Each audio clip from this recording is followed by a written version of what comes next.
section. Hey everybody, Larry the Pool Guy here, and we are gonna do a little talking today because we got some road time, and I guess we're gonna kill some time. So go ahead, fire away. All right, hey babe. Yes. Do I call you babe? Anyways, what inspired you to start your swimming pool company, and what were some of the challenges you faced early on?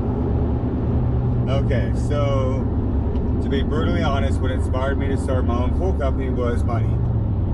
I saw what my dad was making. He let me in on the internal workings of the finances, and I liked what I saw, and so I went after the same path that he was on.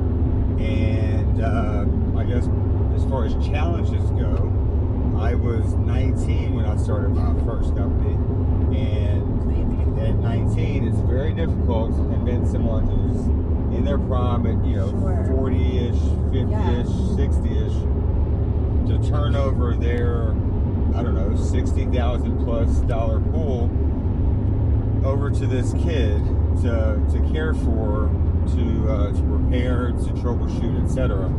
And I had to go in. I felt like I always had to oversell myself. I had to really, act more mature than I actually was. Oh, for sure. And really oversell myself to get the job. Whereas I think now, I mean, I guess our reputation has been around for a minute now, but even so, even if you drop me into a strange town and work, hired on with someone else, I feel as though when I walk into a sales meeting today, it's different than when I walked into a sales meeting at 19. People just automatically assume that I've been in this business, and they assume properly, but they assume I've been in this business my whole life and I know what I'm talking about, just because of my age and my gray hair. So, but I mean, it's an accurate presumption, but still, it just seems, I get into doors a little easier, and it seems like the sales process goes along a little quicker because I don't have to oversell myself and overcompensate for my probably self-induced deficiencies, just made-up deficiencies that I thought were holding me back at the time. That once I gained the confidence, in what I do, and I am good at what I do, so once I gained confidence in that, it was much easier for me to go from potential client to long-term supporter of what we do here, long-term client. So yeah, that's it in a nutshell. Okay. What essential skills and knowledge do you believe are necessary for someone to succeed in the pool service industry? Okay, that's a good one. I mean, obviously you have to know how to. You got to be a little OCD, so you have to know how to clean pools to a certain level of cleanliness, right?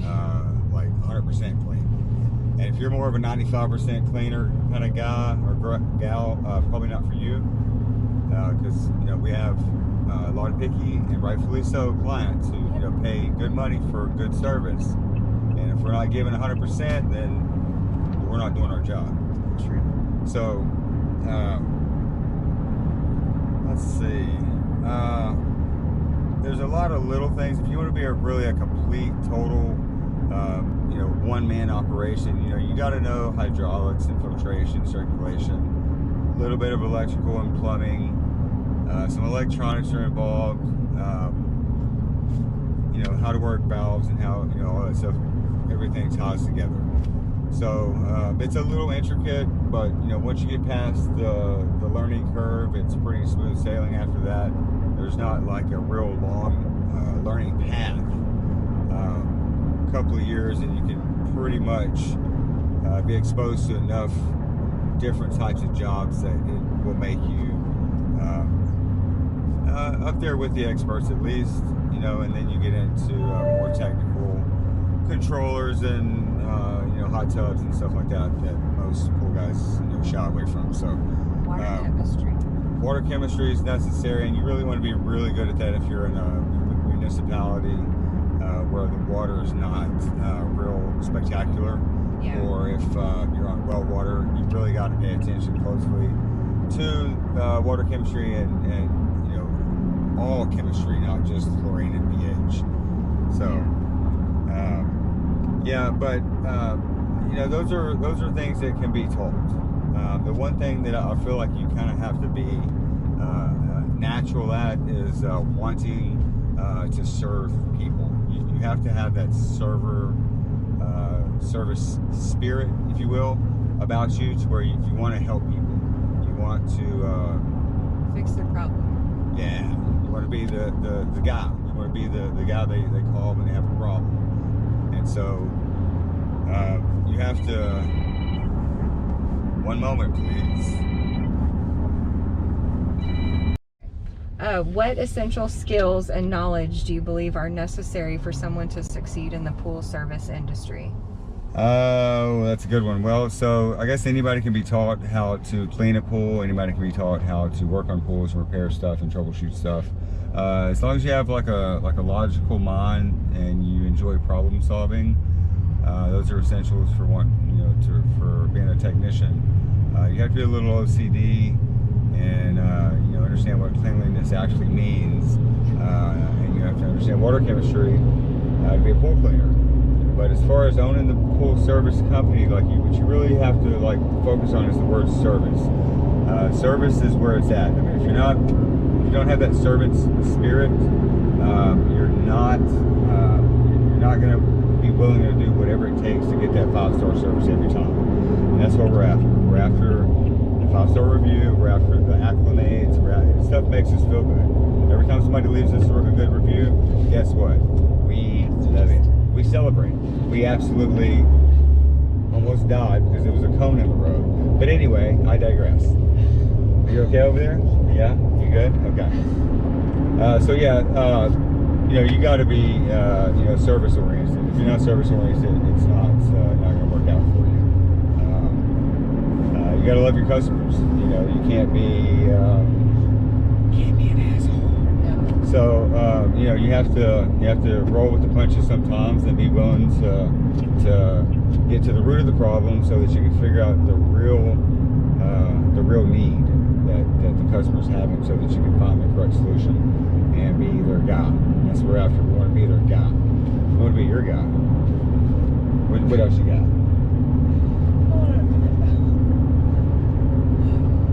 Okay. What initial investments should a business owner expect to make, and how can they budget for ongoing expenses?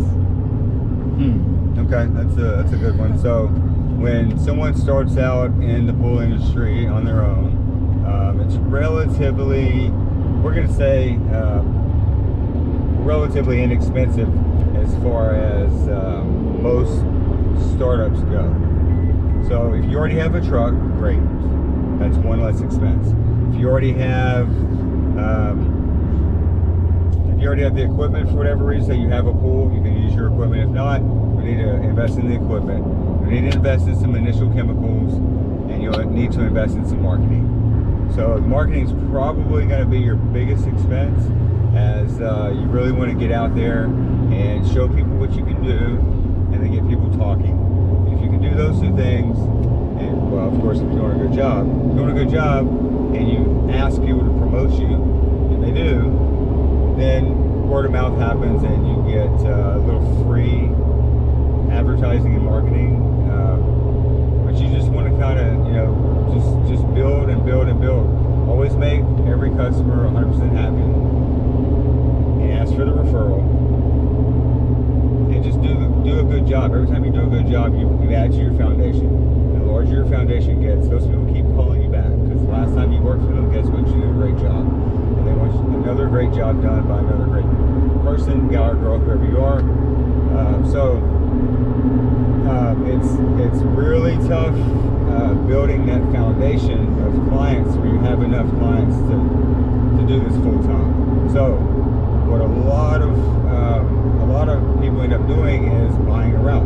It's the quickest way to getting into the pool industry, and you become what's known as a one-poler. it's just you, one pole in the back of your truck, and you're running around town cleaning pools and doing little minor repairs. It's pretty common. There's lots of them around. We are not one polers. We have lots of poles, lots of trucks. But at one point in time, I was a one poler in Austin, Texas, and I cleaned pools on my own during college.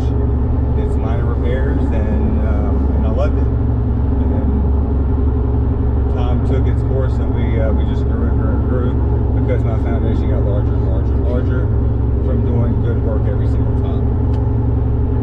It's all about service and doing a good job 100% of the time. Okay. How do you build and maintain strong relationships with your clients?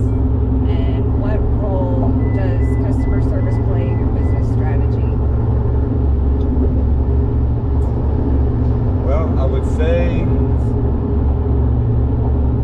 let's see, how do you build and maintain strong relationships with your clients? Well, first I'll establish myself as the authority. We can talk as long as you want until I convince you that I know exactly how to solve your problem.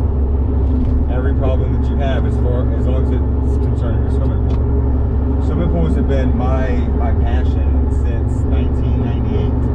I just got thrown into it accidentally, and here I sit 27 years later, and I know a little bit about what I've been doing. Slow down, car. Okay.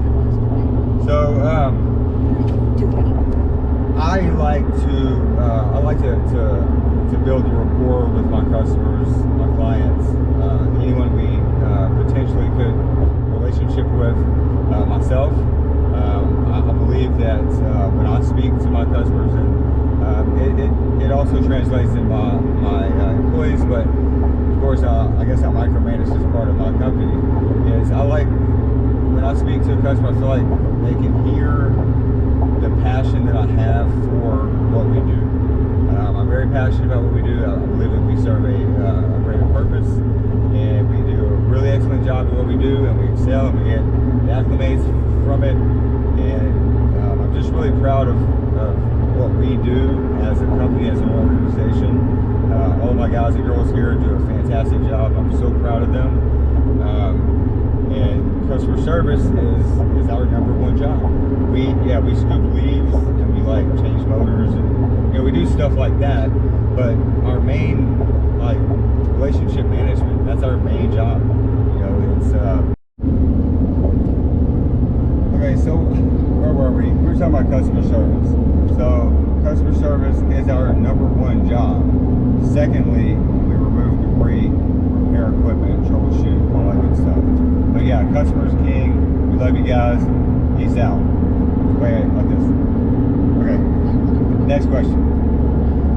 There you go. Next question. I'm just tired. What advice would you give to someone just starting?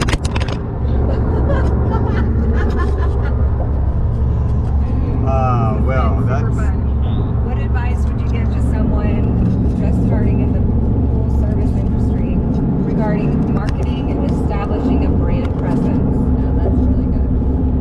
2, 1, action.